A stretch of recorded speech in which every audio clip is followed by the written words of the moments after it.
아멘. 하나님께 영광의 박수를 보내겠습니다. 광고 시간 빠졌습니다만 우리 교회 소식이 감리교 신문에 났습니다. 나는 바람에 미국에서도 염려하는 전화가, 또 기도하겠다는 전화가, 또 지방의 곳곳에 있는 동기 목사님들, 선후배 목사님들을 통해서 기도하겠다고, 상황이 어떠냐고 염려하는 전화가 계속 옵니다.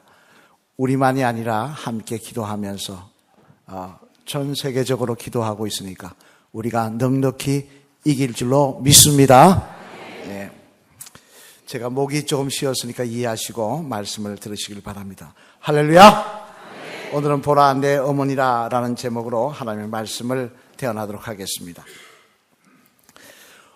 오늘날의 시대를 풍자한 책을 읽다가 이런 이야기가 있어서 소개를 드립니다. 한번 들어보시길 바랍니다. 홀로 되신 아버지를 모시고 사는 아들이 있었습니다만 이 아들은 나이가 들어서 결혼해서 아이까지 있는 그런 아들이었습니다. 그런데 젊은 아들도 아니고 이제 나이가 들어서 아이가 6, 7살 된 그런 아들까지 둔 아들임에도 불구하고 걸핏하면 홀로 되신 늙으신 아버님을 때리는 것이었습니다.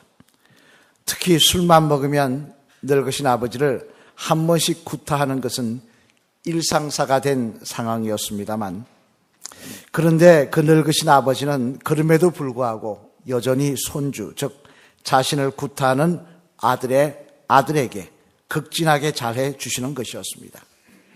그러자 그런 모습을 보다 못한 이웃분이 말하기를, 아니 할아버지, 아무리 손자라도 그렇지 할아버지에게 그렇게 하는 자식의 자식인데 뭐 그렇게 잘해 주실 필요가 뭐 있습니까? 라고 말을 하자 할아버지는 그 이웃분을 바라보시며 이런 대답을 하셨다고 합니다. 그것은요, 이놈이 커서 혹 내 원수 갚을까 해서 그렇게 합니다. 무슨 이야기입니까? 이 손자가 커서 자신의 아버지가 나를 두드려 패는 것처럼 지 아버지 두드려 패기를 원한다는 것입니다.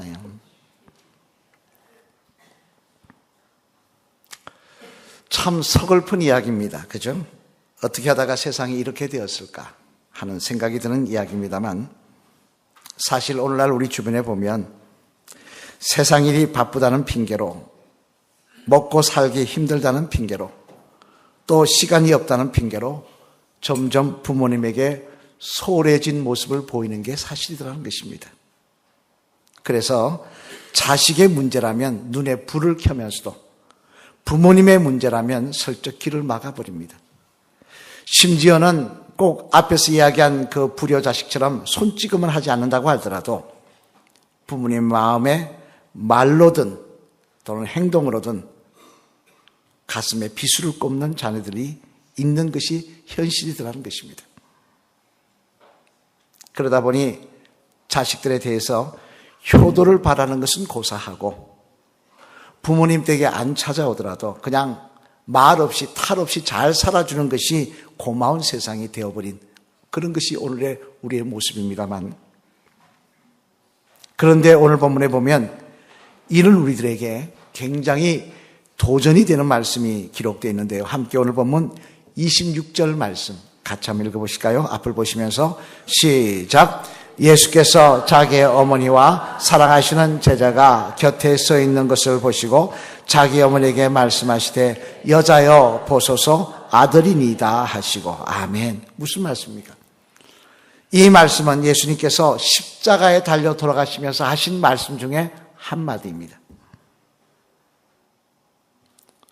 예수님은 십자가에 달려 돌아가시면서 공생애를 사시는 동안 한 번도 남에게 부탁한 적이 없으신데,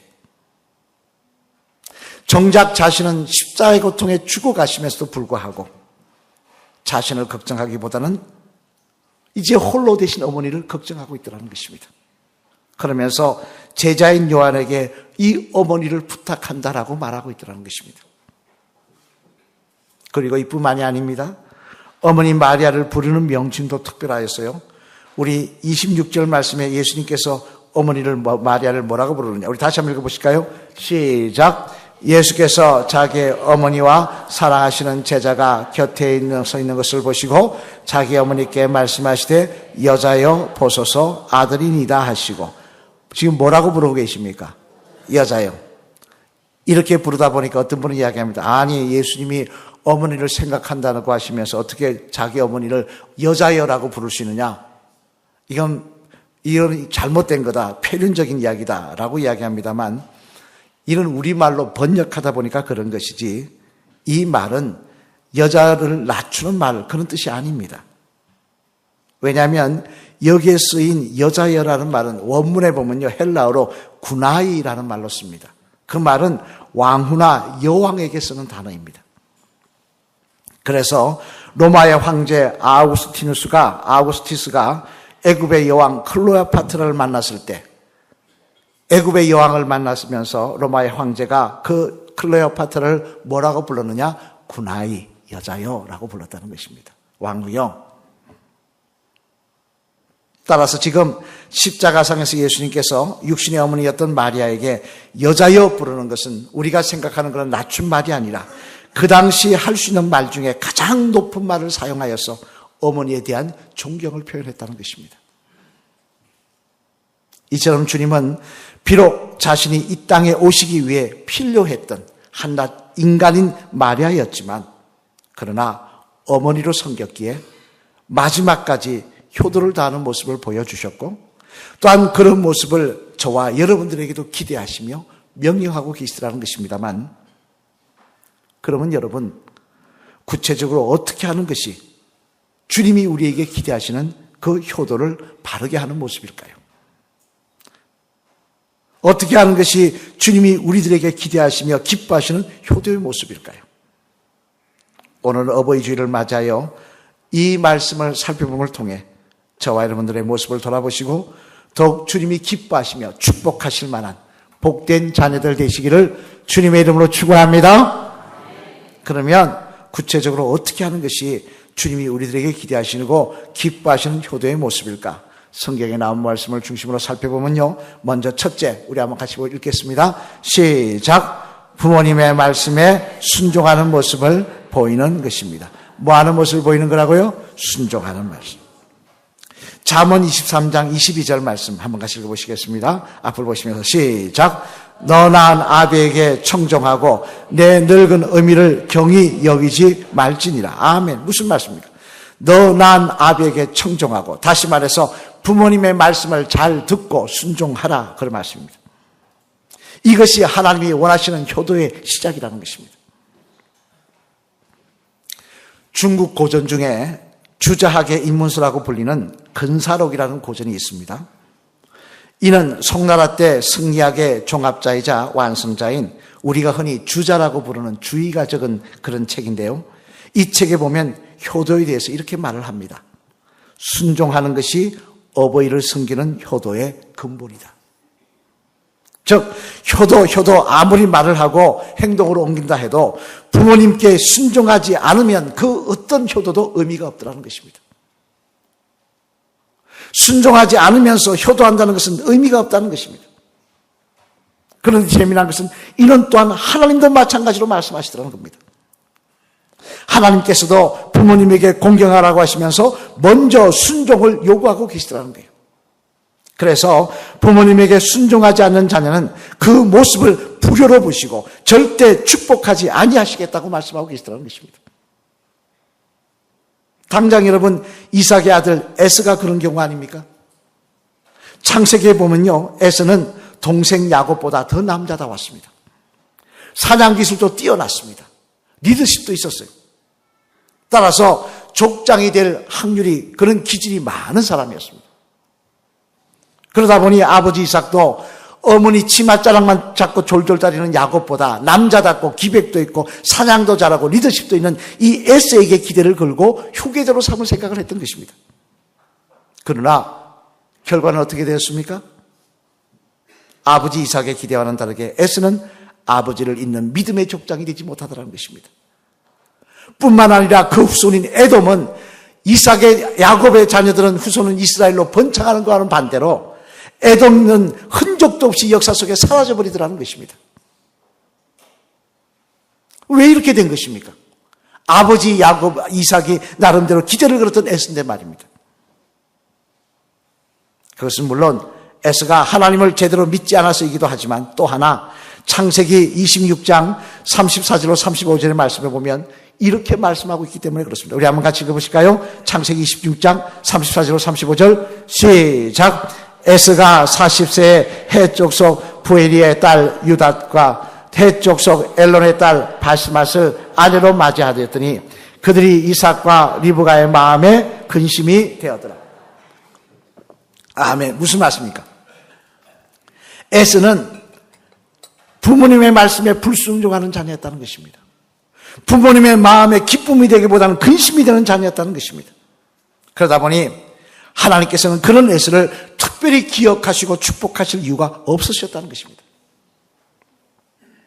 하지만 반대로 이방 출신의 여인이었던 롯은 어떻습니까?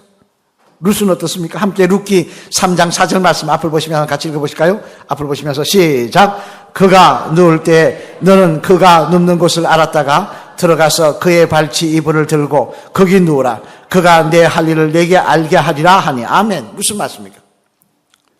룻의 시어머니 나오미가 홀로 된 며느리 룻에게 말한 것인데요. 명령한 것인데 뭐라고 이야기하느냐? 농장주인 보아스가 자는 침실로 들어가라는 것입니다. 친척이지만 이 친척을 통해서 우리 가족이 대를 잇기 위해서 네가 그 몰래 그 침실에 들어가서 밤에 그 침대 안에 들어가 누우라는 것입니다. 그래서 룻과 보아스가 좋은 관계를 인연을 만들어서 여기서 우리가 대를 잇게 하자라는 뜻인데, 그러나 이는 굉장히 위험한 발상이었습니다. 왜냐하면 보아스가 자다가 자기 침상에 들어온 여자를 보고 깜짝 놀라서 이 여자가 누구냐 소리를 지르면 어떤 일이 일어납니까? 이 여인은 룻은 끌려나가서 다른 사람들 앞에서 돌팔매질 맞아가 죽임을 당하는 그런 신세가 될 수밖에 없다는 것입니다. 그런데도 룻은 어떻게 하느냐? 어머니의 말씀이니 그 말씀에 순종하더라는 것입니다. 그 말씀에 순종하여 보아스의 침실로 들어가더라는 것입니다. 그러자 그런 룻을 하나님께서는 축복하셔서 유대인이 아닌 이방 출신의 여인임에도 불구하고 위대한 이스라엘의 왕 다윗의 족보에 들어가는 은혜를 그 인연에게 허락하여 주시더라는 것입니다. 그래서 에베소서 6장 1절로 3절 말씀해 보면요, 사도 바울은 이렇게 말씀을 하십니다. 우리 한번 에베소서 6장 1절로 3절 말씀 앞을 보시면서 같이 읽어보실까요? 시작. 자녀들아 주 안에서 너희 부모에게 순종하라. 이것이 옳으니라. 내 아버지와 어머니를 공경하라. 이것이 약속이 있는 첫 계명이니 이로써 내가 잘되고 땅에서 장수하리라. 아멘. 무슨 말씀입니까? 이 말씀은 부모님에게 순종하는 것이 하나님의 축복을 받는 비결이라는 것입니다. 주 안에서 부모님께 순종하는 그 모습 위에 하나님 축복하여 주시고 그 아들을, 그 딸을 귀하게 여겨 주신다는 것입니다. 여러분, 신명기 21장 18절로 21절 말씀해 보면요, 하나님의 마음을 기록한 말씀이 기록되어 있는데 우리 한번 읽어보실까요? 신명기 21장 18절 21절 말씀 시작. 사람에게 완악하고 패역한 아들이 있어 그의 아버지의 말이나 그 어머니의 말을 순종하지 아니하고 그 부모 그를 끌고 성문에 이르러 그 성읍 장로들에게 나아가서 그 성읍 장로들에게 말하기를 우리의 이 자식은 완악하고 패역하여 우리 말을 듣지 아니하고 방탕하여 술에 잠긴 자라 하면 그 성읍의 모든 사람들이 그를 돌로 쳐 죽일지니 이같이 내가 너희 중에서 악을 제하라. 그리하면 온 이스라엘이 듣고 두려워하리라. 아멘. 무슨 말씀입니까? 하나님 말씀하십니다. 부모님 말씀에 불순종하는 자녀는 성문 밖에 끌고 나가서 돌로 쳐서 죽이라는 것입니다. 그것이 하나님의 마음이라는 거예요. 따라서 여러분, 우리가 하나님의 마음을 바로 알고 읽을 때 우리는 하나님 앞에 저주받는 인생이 아니라 하나님이 기뻐하시는 축복의 자녀들이 될 줄로 믿습니다. 바라기는 주 안에서, 주님 뜻 안에서 주님의 뜻이 반한 것까지 순종하는 것이 아니라 주님 뜻 안에서 부모님에게 순종하는 것이 하나님께 인정을 받으며 나아가 하나님의 축복을 받는 첫 번째 비결임을 기억하시고 항상 우리들의 순종의 모습을, 부모님을 대하고 있는 우리들의 모습을 돌아보시는 저와 여러분들이 되시기를 주님의 이름으로 간절히 축원을 드립니다. 둘째로 또 부모님이 원하는 효도의 삶은 무엇이냐? 우리 한번 같이 읽어보시겠습니다. 시작. 주님이 원하시는 효도의 삶은 또한 부모님을 기쁘고 즐겁게 해드리는 것입니다. 뭐 해드리는 거라고요? 기쁘고 즐겁게 해드리는 것. 우리 잠언 23장 25절 말씀 한번 보시면서 같이 읽겠습니다. 시작. 내 부모를 즐겁게 하며 너 낳은 어미를 기쁘게 하라. 아멘. 무슨 말씀입니까? 효도하는 게 또 뭐냐? 부모님을 기쁘게 해드리고 즐겁게 해드리는 것이 효도의 모습이며 하나님이 원하시는 모습이라는 것입니다. 그러면 여러분 한번 물어보겠습니다. 어떻게 해야 부모님을 즐겁게 해드리고 기쁘게 해드릴 수 있는 것입니까? 아까 어버이날 때문에 조장님하고 잠깐 기도받으러 오셔서 말씀하시는데 요즘은 뭐니 해도 머니가 제일이라서 돈 잘 주면, 그래서 해외여행 보내주면 거의 장땡이라고 그러시는데 그럴 수도 있습니다. 그죠? 또 어떤 분은 이야기합니다. 내가 잘 되는 게 부모님 기쁘게 해드리는 겁니다. 그렇게 할 수 있습니다. 또 뭐 부모님 해외여행 자주 보내드리는 거 뭐 그렇게 될 수 있습니다. 하지만 효를 연구하는 학자들의 이야기는 조금 다르더라는 겁니다. 그분들은 뭐라 그러느냐? 용돈 잘 드리고 여행시켜드리고 중요하다는 겁니다. 그것도 중요하지만 더 중요한 게 있다는 거예요. 그게 뭐냐? 연세 많으신 어른들을 자주 찾아뵙고 말씀을 잘 들어드리는 게 기쁘게 해드리는 일이라는 것입니다. 특히 부모님 만날 때 그 손을 꼭 잡아드리면서 진지하게 말씀을 들으며 무슨 말씀을 하더라도 아이고 똑같은 이야기 맨날 그 이야기 아이고 지겹습니다 어머니. 말도 안 되는 말이에요. 옛날 시대 지나간 이야기입니다. 요즘 시대가 어떤데? 제가 이게 하면서 제가 참 찔렸습니다.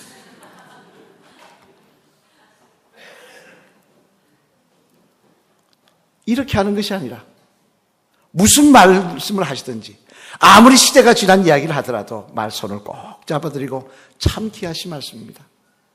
어머니 말씀이 맞습니다. 이렇게 해드리는 게 부모님을 기쁘게 해드리는 일이라는 것입니다. 거기에 있던 교회에서 이 말씀을 했더니 한 권사님이 제게 이런 말씀을 하더라고요. 아이고 목사님 손 잡아주는 건 고사하고요. 손주들 얼굴 만지려고 그러면 어머니 손 씻으셨어요? 물어본다는 겁니다. 아이에게 병균 옮긴다는 것입니다. 기가 막힌 이야기 아닙니까? 저도 그렇게 자랐습니다만 저만 하더라도 할아버지 할머니가 입에 드시다가 딱딱하면 입에 씹으셨다가 제 입에 이어주셨어요. 그렇게 먹고 자라도 건강한 거 아무 이상 없지 않습니까? 손은 잡아 못 들이를 맞추실 망정 손을 잡을까봐 애들 만질까봐 더럽다고 눈치 보는 그런 자녀가 무슨 자녀이겠습니까? 유명한 의학자인 뉴욕 대학의 트레저 박사라는 분이 계십니다만 그분은 뭐라고 이야기하느냐? 사람 손에는요 감촉을 느낄 수 있는 기간이 500만 개가 된다고 합니다. 여러분 손 한번 보시기 바랍니다. 이게 500만 개의 감촉을 느낄 수 있는 기간이 있대요. 그래서 서로 따뜻하게 손을 잡아주고 사랑을 이야기하면요 그 사람의 건강을 회복시키는 놀라운 역사가 일어난다는 것입니다. 우리 한번 해볼까요? 옆에 분 손 잡아서 옆에 분 손 잡으시기 바랍니다. 꼭 잡으셔. 미워하는 마음으로 손 잡지 마시고 사랑하는 마음으로 손 잡으시면 우리 한번 잘 되나 보자 하지 마시고 꼭 잡으시면서 집사님 따라 하시겠습니다. 집사님 정말 주님의 이름으로 사랑합니다. 이렇게만 해도 건강해질 수 있다는 거예요. 이렇게만 해도 재생 능력을 높이 올릴 수 있다는 것입니다. 우리가 정말 부모님 기쁘게 해드리려면요 오래 사시길 원한다면요 좋은 음식 중요한 거 아니에요. 그건 필요하죠. 그러나 더 중요한 것은 그 볼품 나 때문에 볼품 없으신 그 손을 꼭 잡아드리며 어머니 말씀이 맞습니다. 어머니 사랑합니다. 어머니 때문에 제가 여기 있습니다. 아버지 때문에 제가 여기 있습니다. 이렇게 우리가 말하며 사랑하는 손주를 마음껏 이뻐해주고 뽀뽀해주며 안아줄 수 있게끔 해드릴 때 우리 부모님은 기뻐하실 것이고 그를 통해 더 건강해지실 것이며 그런 우리들의 모습을 하나님께서는 기뻐하시며 축복하실 줄로 믿습니다. 사랑하는 성도 여러분, 나폴레옹의 일화 중에 이런 이야기가 있습니다. 한 번은 나폴레옹과 그의 참모들이 전쟁터를 순시하고 있는데 굶주린 아이 둘이를 데리고 한 아낙네가 본인도 굶어서 피골이 상접한 상태에서 길가에 앉아 구걸을 하고 있더라는 것입니다. 그 모습을 본 나폴레옹이 자기 품 안에 뒤져보니까 빵 한 덩어리가 있어서 그 어머니 여인에게 던져주자 그 여인은 고맙다고 몇 번을 인사하고 나더니 그 빵을 둘로 딱 나누어서 자기 옆에 있는 두 아이에게 나눠주고 자기는 이 빵에 입을 대지 않는 것입니다. 그러자 그 모습을 보고 있던 참모 한 사람이 나폴레옹에게 질문합니다. 장군님, 어떻게 저 여인은 자기도 보니까 지금 굶어서 제대로 몸도 못 가누고 있는데 자기는 먹지 않고 아이들에게만 저 빵을 주는 것입니까? 라고 물어보자 나폴레옹이 이렇게 대답을 했다고 합니다. 그것은 저 여인이 저 아이들의 어머니이기 때문이야. 저 여인이 자기는 굶으면서도 저 아이들에게 빵을 먹이는 이유는 저 아이들의 어머니이기 때문에 그렇다. 여러분, 오늘 주님은 이처럼 자식을 위해 한평생 희생하신 부모님들에게 효도하라고 하십니다. 나를 위해서 많은 것을 희생하신 그분들을 위해서 효도하라고 하십니다.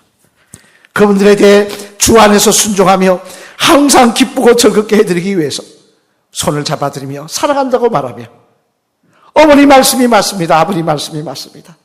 어머니 사랑 때문에, 어머니 기도 때문에 제가 여기 있습니다라고 고백하기를 원하십니다.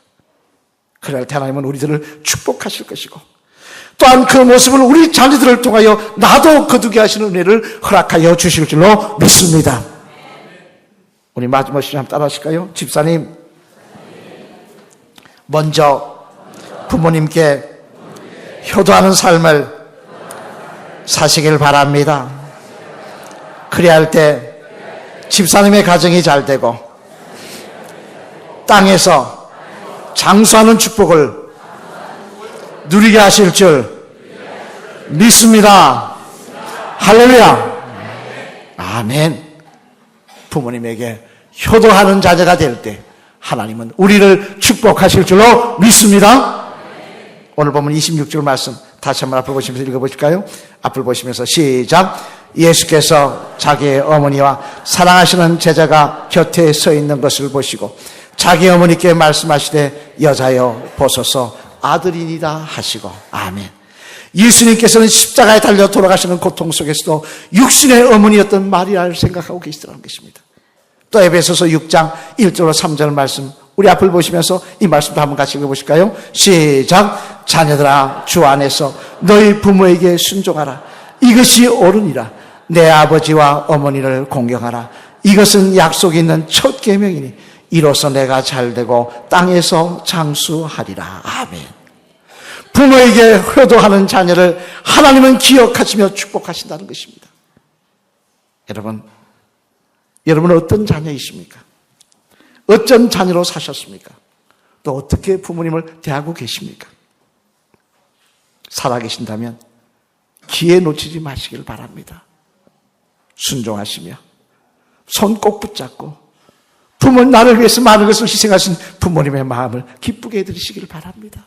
그리고 돌아가셨으면 그 부모님을 위해서 기도할 수 있는 저와 여러분 되셔서 기도할 수 있는 저 여러분들 되셔서 우리의 효도의 모습이 하나님께서 기억하시는 귀한 자리가 되시고 우리 자녀들을 통하여 내가 그들 축복이 되시기를 바랍니다.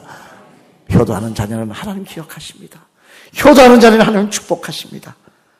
이 사실을 분명히 기억하시고 부모님 공경하는 일에 귀하게 쓰임 받으시는, 공경하는 일에 앞장서시는 귀한 축복의 자녀들 되시기를, 그런 성도들 되시기를 주님의 이름으로 축원합니다. 우리 노래하시겠습니다.